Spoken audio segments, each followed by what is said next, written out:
Et salut à tout le monde et bienvenue dans ce nouvel épisode de l'atelier. Et aujourd'hui dans ce nouvel épisode, on va s'occuper de quelque chose d'un peu différent d'un ordinateur, une Game Boy Color. Pour commencer, cette Game Boy Color, je l'ai achetée sur eBay dans un état où elle est semi-fonctionnelle, donc elle démarre, les jeux sont possibles d'être lus, mais j'ai des petits problèmes au niveau des boutons Start et Select.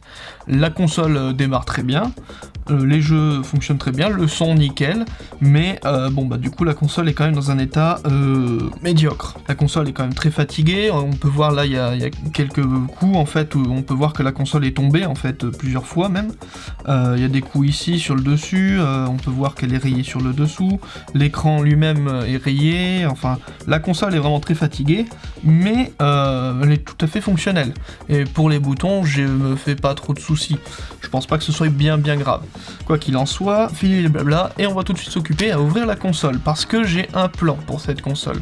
On va la réparer, mais on va aussi la modifier. Et pour la réparer et entre guillemets la modifier, j'ai une autre solution. Une nouvelle coque, avec un nouvel écran. D'ailleurs, si on regarde bien, l'écran est un peu différent. En effet, ça c'est un nouvel écran, c'est un écran IPS avec toutes les nouveautés possibles et imaginables. Enfin, je crois que c'est un IPS, il faut que je regarde, mais je suis pas sûr.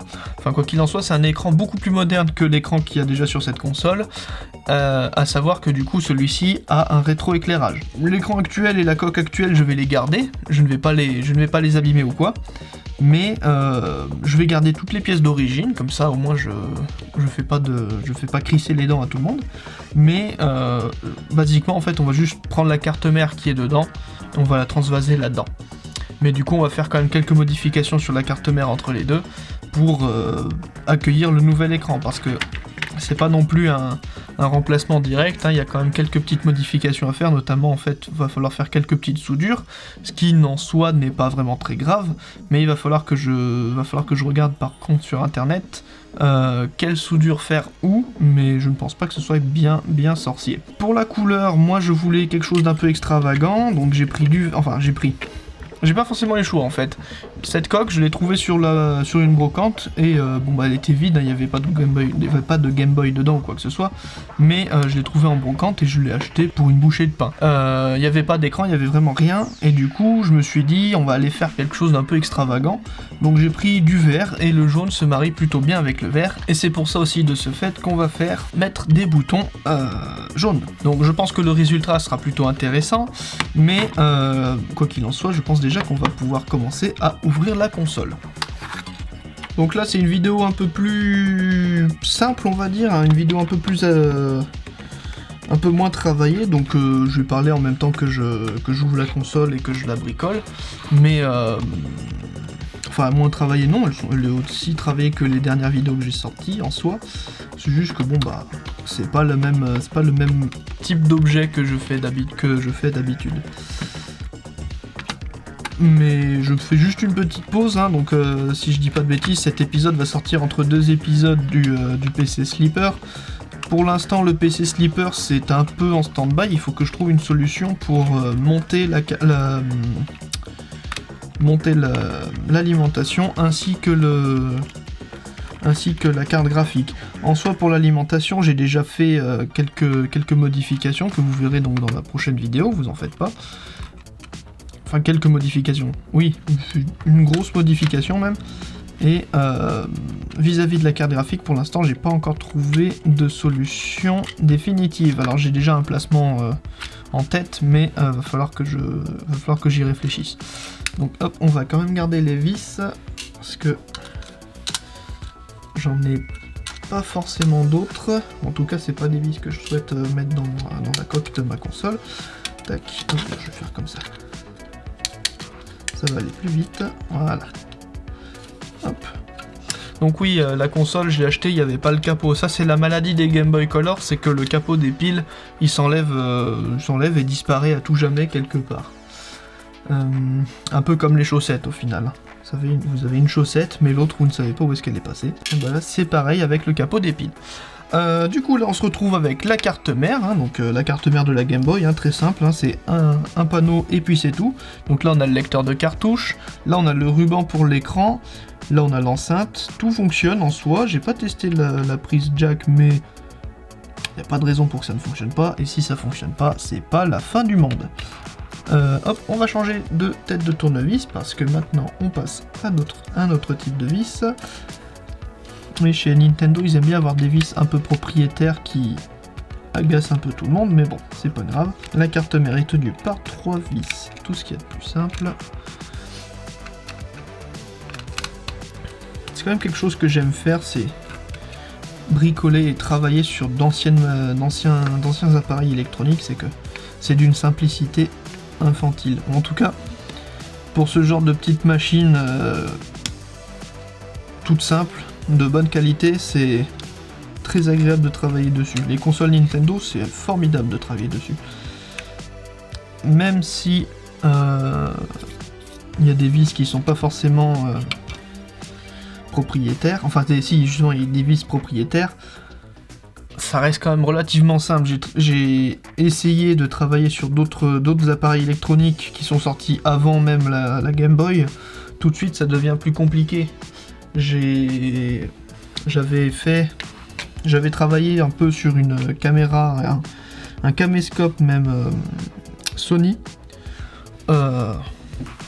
J'y remettrai plus jamais les mains là-dedans. Hein. Ouf. Il y a une quantité abominable de vis, il y a une quantité abominable de cartes différentes, de cartes électroniques différentes. Et vraiment, faut s'accrocher pour pouvoir réparer ce genre de machine. Bref. Donc on a enfin la carte mère de la Game Boy à nu. Et du coup on peut voir ici donc le code de la console, enfin le code de la carte mère. Donc là c'est une CGB CPU 04. Et quoi que ça veut dire. Quoi qu'il en soit, oui non, la carte mère en elle-même est vraiment propre. Donc il n'y a pas vraiment d'inquiétude à se faire. Seul, allez on va dire petit bémol mais c'est pas bien grave. La prise du câble Link est un peu tordue. C'est pas la fin du monde, mais bon, ça reste quand même quelque chose à noter. Et donc on peut voir quand même qu'il y a un peu de poussière dessus. Bon bah ça c'était attendu quand même, hein, la carte mère. La Game Boy Color c'est une console qui a 25 ans, donc forcément il y a un peu de poussière, hein, mais en soi la console est en très bon état. Du coup maintenant que la carte mère est à nu, va falloir que je regarde sur internet où est-ce que je dois souder les composants pour l'écran, et on se retrouve tout de suite après au niveau du poste de soudage. Ok, on se retrouve du coup avec la Game Boy qui est du coup montée avec l'écran et du coup la carte mère juste ici. Et du coup la première étape ça va être tout simplement de pré-souder du coup là le bouton Start et Select, ainsi que, si je ne dis pas de bêtises, le bouton COM. Faut que je revérifie.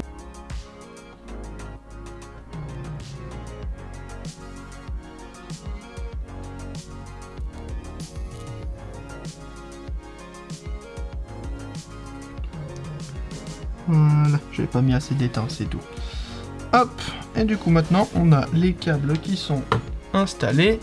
Donc c'est pas glamour, mais c'est déjà pas mal. Et pendant qu'on y est, on va nettoyer aussi un petit peu au niveau des pads des boutons, notamment du coup par ici, étant donné que le bouton Start et Select avait tendance à ne pas fonctionner. Donc ouais, on peut voir le coton-tige, il tire une sale tête quand même. Hop, donc on nettoie. Tant qu'on y est, la console est ouverte. J'utilise un coton-tige parce que bon bah c'est à peu près tout ce que j'avais pour l'instant sur le tas. Mais ça fait très bien l'affaire. Hein. Enfin, c'est ce que j'avais sur le tas. Non, normalement j'ai une brosse à dents pas loin, mais... Vraiment, si vous voulez nettoyer de l'électronique, tout ce qui se trouve dans votre salle de bain, mis à part l'évier, ça fonctionne plutôt pas mal. Hop, on y va tout doux avec la membrane de l'enceinte. Éviter de l'abîmer, elle fonctionne, on va pas changer ça. Donc, on est bon pour ça, on est bon pour les câbles. Tac, donc l'écran est à 50% installé, je dirais. Hop, on va mettre ça de côté. Et on va tout de suite passer à l'installation des boutons. Donc pas bien compliqué pour l'instant, hein, c'est vraiment juste on met les boutons dans les trous et puis c'est réglé. Hop.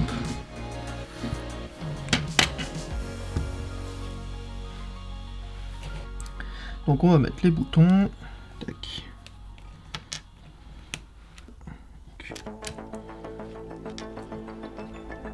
Vraiment, comme je disais, cette vidéo c'est pas un tuto, c'est une vidéo où juste on fait en sorte à ce que la console elle ressorte un peu. Puis bon, les vidéos ateliers, je les ai jamais considérées comme étant des tutos. On va fermer tout ça correctement.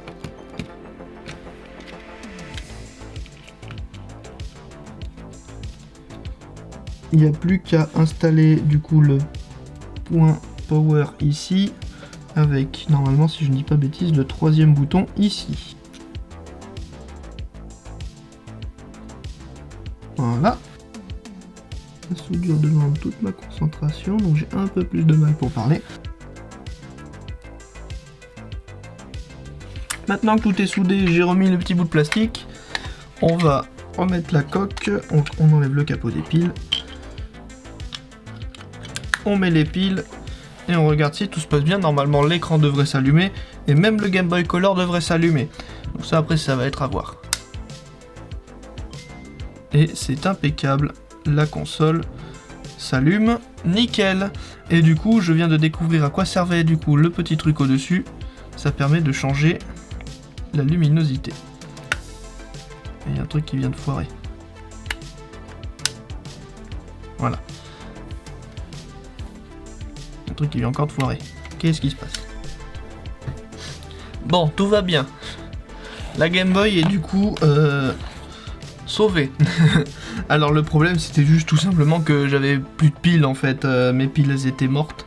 Parce que forcément j'ai d'autres Game Boy dans ma collection. Et qui dit Game Boy dit que ça bouffe de la pile comme jamais. Du coup la Game Boy est terminée. Et je trouve qu'elle rend trop bien. Elle est superbe. Donc on va la démarrer, hein, on va voir. Hop, voilà. Donc, vraiment, elle est trop cool. Du coup, ce mode est absolument formidable. Donc là, on voit pas, mais par exemple, j'ai le logo qui s'allume. Donc en fait, et du coup, ce que je disais, ce que je me demandais ce que c'était... Tais-toi, toi. Ce que je me demandais ce que c'était, en fait, c'est un détecteur pour pouvoir augmenter la luminosité de l'écran. Ce qui est absolument incroyable. À travers la coque de la Game Boy, ce qui est trop cool. Et du coup, donc comme je disais, hein, vous pouvez voir l'écran du coup qui change de couleur, tout simplement. Pour le coup, c'est génial. Je recommande vivement Je recommande vivement du coup cette modification à faire sur votre Game Boy. C'est absolument formidable. Par contre, bon bah c'est un peu chiant à faire parce que moi j'ai modifié la coque, ils recommandent pas forcément de le faire dans le sens où, selon eux, c'est quand même assez compliqué. Et en effet, c'est quand même une certaine complexité dans le sens où il faut faire très attention, surtout à ce niveau-là, parce que la dalle de l'écran en fait descend plus bas en fait, c'est ce qu'on peut voir ici. Mais c'est pas non plus impossible de le faire soi-même. Mais il faut faire attention. Pour le reste de la console, elle fonctionne à merveille. J'ai pu réparer les boutons Start et Select. Hein, donc là, on peut voir, je peux sélectionner, je fais Start, et la console, elle démarre. Voilà, donc vraiment là, j'ai plus qu'à jouer, et puis voilà. Impeccable. Et du coup, c'est ce qui va marquer la fin de cette vidéo. Et moi, je vous dis à la prochaine. Salut tout le monde.